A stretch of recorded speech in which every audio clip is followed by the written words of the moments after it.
Falando em segurança com o Coronel Nixon Frota.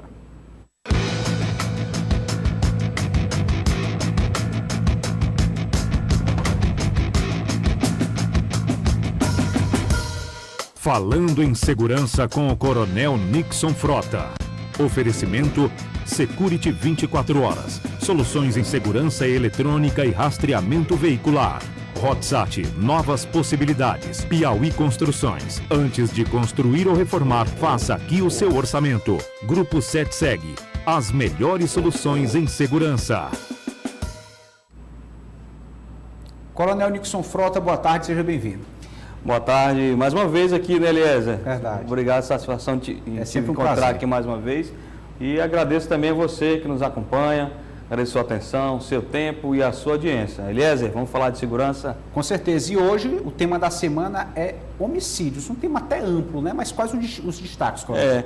Esse tema nós já conversamos, eu acredito que juntos, né, sobre esse assunto e falando mais dentro de um outro contexto.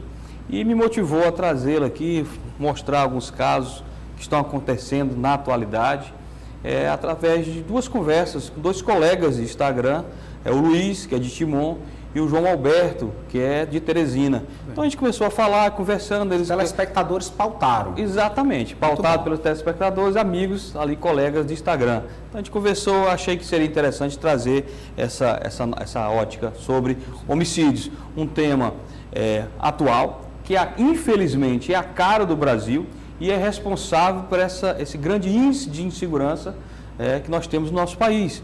A grande sensação de segurança, o homicídio está sempre encabeçando em razão dos números que são grandes, né? O Brasil é reconhecidamente aí no cenário internacional como um país com elevado números de homicídio. Então, o homicídio nada mais Eliezer, do que o assassinato. Né? O cidadão mata o outro ali, seja lá por qual motivo, é previsto no Código Penal, está aí no artigo 121 e 128, e os números são sempre muito elevados. Nós vamos mostrar alguns números aqui, e eles são sempre muito impactantes, porque realmente mostra não só pela quantidade, o Brasil é um país muito grande, mas quando entra na proporção, e impactam realmente. Interessante que é o principal indicador de violência. De violência. É considerada a maior situação de violência. Exatamente. Embasa políticas públicas, dados a partir do homicídio. E assim, é difícil entender as motivações, né? São das mais variadas, né? Nós vamos até mencionar algumas delas. Existe ali um perfil no Brasil, a maioria dos casos do homicídio, mas nós vamos observar que já existem aqui algumas mudanças, algumas tendências que estão mudando no nosso país. Agora, o fato é que o homicídio ele tem um impacto absurdamente triste, não só quem perde a vida, né? Mas impacta em toda a família do cidadão que tem aquele trauma de perder um ente querido, às vezes tem aquele prejuízo financeiro e há muitas situações ali psicológicas, terminam gerando algumas doenças, traumas, né? E vai bater ali no sistema de saúde. E além disso, de impactar a família, termina impactando também a questão do bairro, quando você observa uma notícia, seja na mídia, seja na TV, num jornal, você observa que o seu bairro está com um número tal de homicídio, houve um homicídio, aquilo abala a sua segurança, dá aquela sensação de segurança e, por vezes, trazem doenças para essas pessoas, né? Mesma coisa quando fala de cidade, e nós estamos falando aqui na questão do Brasil, né? Então, Marcelo, pode passar o próximo slide para a gente dar início. Eu trouxe aqui alguns números relacionados ao homicídio. Você vê ali, 45.503. Isso aí, aliás, é o número de homicídios lá em 2019. Um número elevadamente alto de pessoas mortas tão somente por homicídio. Muita gente morrendo. Em 10 anos, né? 2009 a 2019. Esse número foi em um ano, 2019. Só no ano de 2019. Apenas em um ano. Nossa. No Brasil todo. É muito grande, é um número muito elevado. Mais uma característica, e a taxa de 21,7 mortes por cada 100 mil, né? 21, isso aqui em 2019, né? Um número elevado, uma taxa elevada, segundo a OMS, o número ideal seria 10, aceitável, seria 10, então nós estamos aí mais que o dobro. E o pior para se considerar é o seguinte, em 2019 aqui tivemos esse número, mas observe que nos anos anteriores, de 2009, como esses números estavam bem elevados. Observe que 2017 estava acima de 65 mil mortes em um ano. É muita gente. Então, em 2017 houve, a partir de 2017, 18, 19, uma grande redução, né? E aí começaram a se identificar o porquê dessa redução, né? E aí vem a primeira explicação, é que o homicídio no Brasil ele tem uma relação muito grande, aliás, com a juventude, principalmente masculina, né? Então, é aquele jovem que está envolvido com crime, com tráfico de drogas, ou usuário de droga, envolvido com facções. Então, o grande perfil do homicídio tem esse envolvimento. E Dos que matam e dos que morrem. E dos que morrem, exatamente. Às vezes quem mata hoje termina morrendo amanhã. Tem essa grande... Esse é o perfil principal do maior número de homicídio no país, né? E essa redução nos últimos anos, vários aspectos, destacando dois. O primeiro deles é a questão que a nossa sociedade está ficando mais velha. O número de jovens está diminuindo. Então termina que os homicídios, com essa características, terminam diminuindo também. Outra questão, como falei das facções, é que também, a partir desse período, as facções deram uma tranquilizada nas brigas por áreas e por pontos de drogas, né? Então havia essa tendência, na última década, que essa guerra de facções, brigar, disputar, vingança, né? Disputa por áreas, então isso estava muito intensificado. Então houve uma redução, talvez ali algumas já conseguiram o monopólio, ou então identificaram que é uma forma negativa de se buscar realmente ficar mais forte. Não atraía muita atenção da mídia, das polícias, dos órgãos de segurança pública, termina trazendo ali também um efeito negativo, né? Então são alguns dos motivos para essa redução. Infelizmente também eu vi alguns pesquisadores questionando, Eliezer, a validade desses números, né? Se realmente colocando em dúvida a questão de se esses números que estavam sendo notificados se são válidos. Isso aí já começa a colocar até em dúvida a nossa segurança pública, infelizmente, né? Então, para você ver que são situações, cenários que vão se modificando de acordo com com os cenários que vão evoluindo, né? Essa questão da notificação, são dados do Fórum Brasileiro de Segurança Pública. Exato. Acredito que colhem essas informações nas secretarias estaduais. Junto às secretarias de segurança pública estaduais. Exatamente. E aí você vê, em cima dessa observação que encontramos de alguns pesquisadores, você vê que acredito que você deve ter essa experiência também, nós encontrarmos pessoas conhecidas que são vítimas de um assalto, de um furto, de um roubo, e não prestar uma ocorrência. Não vou registrar, não vai dar em nada, né? Não resolve isso aí. Então, às vezes, acontece disso mesmo, né?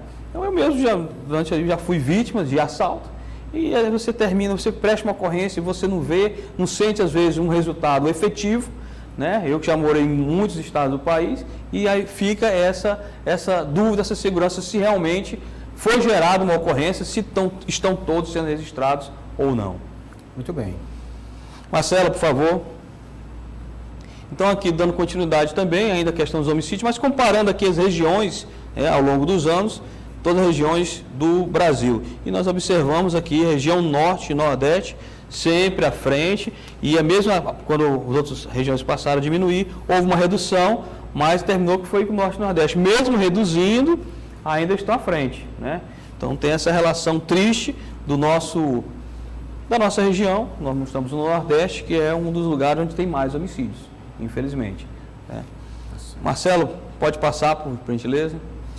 E aqui, separamos aqui, Eliezer, esses 3 casos, né,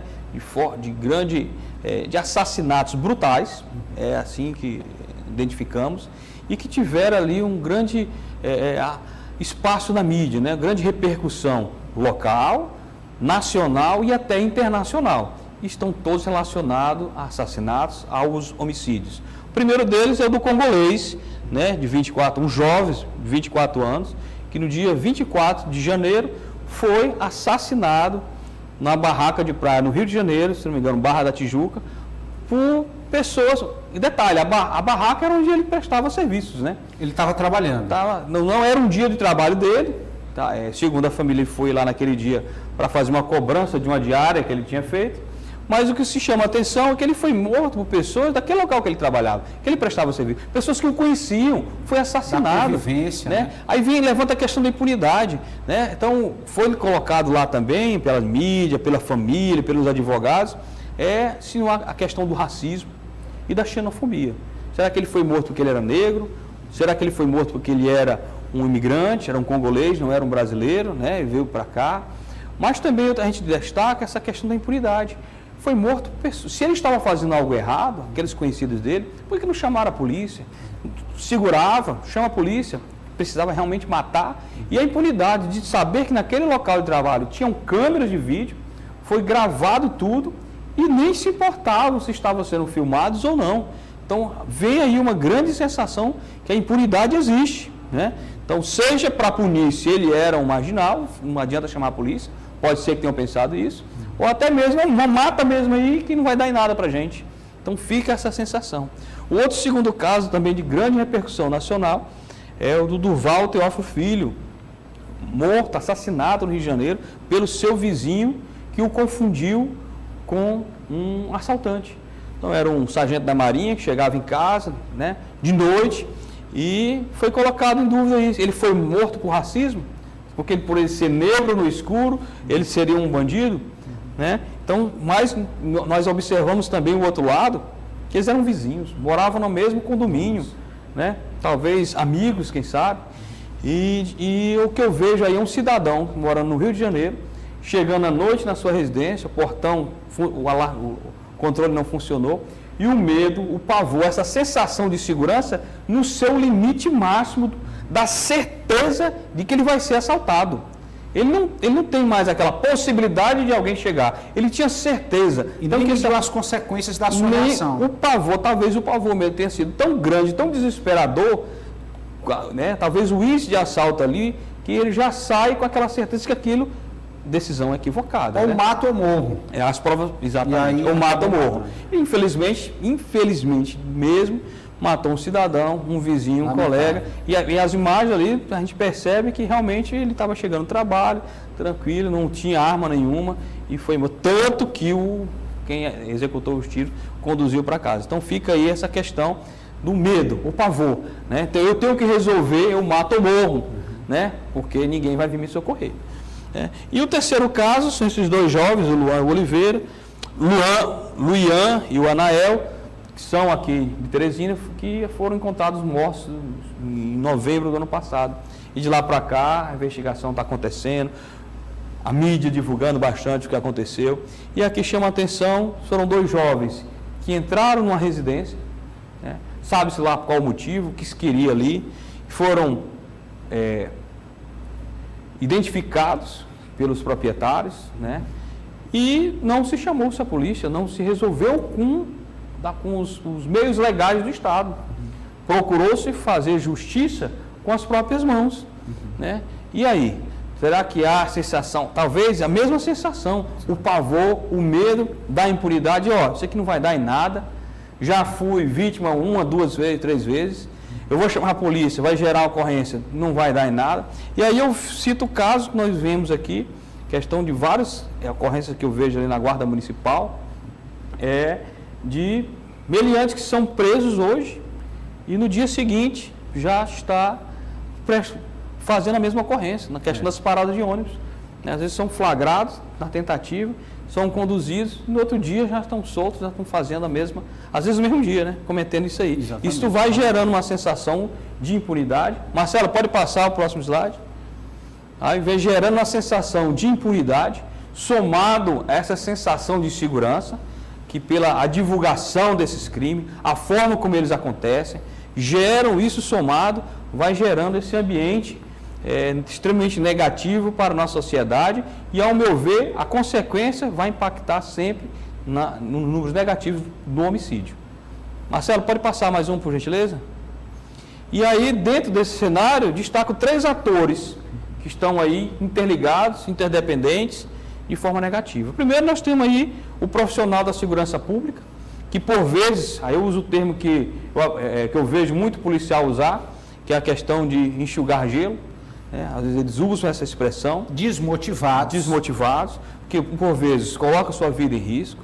Quando não é a vida em risco, é tempo, dedicação, vira noite para fazer uma investigação, ou uma perseguição, troca tiro, né? E aí prende um bandido, né? Reincidente muitas vezes que ele conhece. Mas ao prender, ele poderia ter sido morto pelo bandido, mas ao prender ele tem que tratar melhor do que trata a sua família. Ele tem que tratar, né? E quando chega, de repente, no mesmo dia, é ele que está prestando a ocorrência, está gerando a ocorrência, às vezes o preso, o suspeito, é liberado primeiro que ele, que está ali como condutor, tem que gerar a ocorrência. Então isso gera uma revolta, uma satisfação. Conheço muitos profissionais, né, que a gente vai identificando isso aí. E às vezes acontece de se acionar um profissional da segurança pública, ele se abordar a população e, isso aqui na minha área não, liga aí para o número tal e estou seguindo destino. Começa a lavar as mãos para não se decepcionar. Então isso aí é extremamente negativo e perigoso. Quem perde não é só o profissional, perdemos todos nós, que precisamos de um serviço de qualidade, né? E aí o outro ator que nós separamos é o cidadão de bem, que tem a sua família, que precisa garantir essa segurança da sua residência, da sua casa, e passa a perceber esse clima de insegurança, essa impunidade, e ele fica na dúvida se ele realmente vai ser apoiado ou não por Estado, e muitas vezes busca a solução, como você mencionou ali, por matar ou morrer, né? Porque quem vem me proteger, talvez não venha, né? Então fica essa... E o terceiro ator que nós destacamos é o próprio meliante, que nesse jogo ele começa a observar e ele começa a fazer a seguinte coisa, vale a pena, o crime compensa.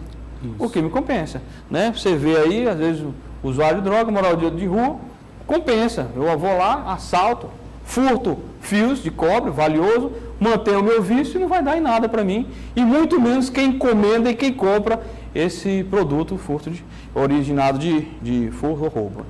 Marcelo, pode passar, por gentileza? Aqui só mencionando o portal Dia, vem acompanhando quase que diariamente as novidades que vêm sendo tratadas sobre esse caso aqui de Teresina, né? Então tem no portal, tem lá nas mídias sociais também, o jornal de hoje, inclusive, tem informação atualizada e sempre muito importante, e a gente vai observando alguns destaques sobre esses temas da criminalidade. Tá ok, Marcelo? Então, a gente encerra aí, então, só deixando aqui o nosso Instagram. Espero que tenha atendido aí ao pedido do Luiz, comentando aqui os detalhes que ele observou, sugeriu. E peço também, você que acompanha o Falando de Segurança aqui às quartas-feiras, dê a sua sugestão, faça sua crítica, para a gente, no próximo quadro, a gente falar também desses assuntos. Coronel Nixon Frota, muito obrigado pela sua participação, pelos temas pertinentes que costuma trazer, nos apresentar, e até a próxima quarta-feira. Beleza, muito obrigado, até a próxima quarta-feira. Esse foi o quadro Falando em Segurança.